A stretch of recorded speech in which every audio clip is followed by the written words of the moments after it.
पुत्र हटाते नहीं बिकदे। जी साहब, अब मैं ये नहीं कहूँगा। दोस्तों, शेर की एक दिन की जिंदगी गिदड़ की 100 साला जिंदगी से बेहतर होती है। शुएब अख्तर के करीबी रिश्तेदार फौजी सज्जाद खान ने इस पर अमल करते हुए इमरान खान के लिए जेल पहुंचकर अपनी आखिरी वीडियो बनाते हुए बड़ी मिसाल कायम कर दी। बहादुर फौजी जवान सज्जाद खान का पाकिस्तानी कौम के नाम आखिरी वीडियो पैगाम आपको दिखाने से पहले ये भी बता दें कि दोस्तों, शुएब अख्तर की तरह बहादुर रिश्तेदार फौजी ने सोशल मीडिया पर कहा कि इंसाफ देने के लिए तैयार ही नहीं है।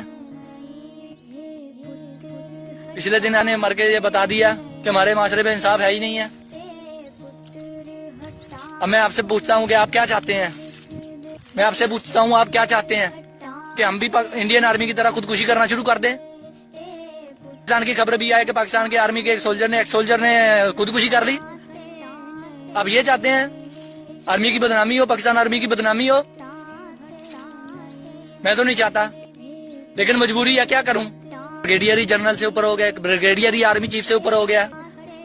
मेहरबानी है, आपसे रिक्वेस्ट है कि आप ऐसा करें कि आप खुफिया एजेंसी के जरिए मुझे एक G3 की गोली अरसाल कर दे। मेहरबानी होगी आपकी। आर्मी चीफ जनरल खुदा बना बैठा है कि मेरी आखिरी वीडियो होगी। आर्मी चीफ साहब, आप इमरान खान को जितना दबाने की कोशिश करेंगे वो रोज बरोज उतना ही मजबूत होता जाएगा। आज तक जबर और मासूम PTI कारकुनान के साथ जुल्म से किसी भी जमात को खत्म नहीं किया जा सका। इमरान खान अभी तक ना टूटा है और ना ही मुस्तकबिल में टूटेगा। जितना भी आप उस पे जुल्म कर लें, उसको दबाने की कोशिश कर लें, वो रोज बरोज उतना ही मजबूत होता जाएगा। मुझे यकीन है कि मुल्क और मुसलमानों की आखिरी उम्मीद सिर्फ और सिर्फ इमरान खान है। दोस्तों, इस हवाले से अपनी राय का इजहार कमेंट सेक्शन में दें। वीडियो अच्छी लगे तो लाइक करें और इस चैनल को सब्सक्राइब करें।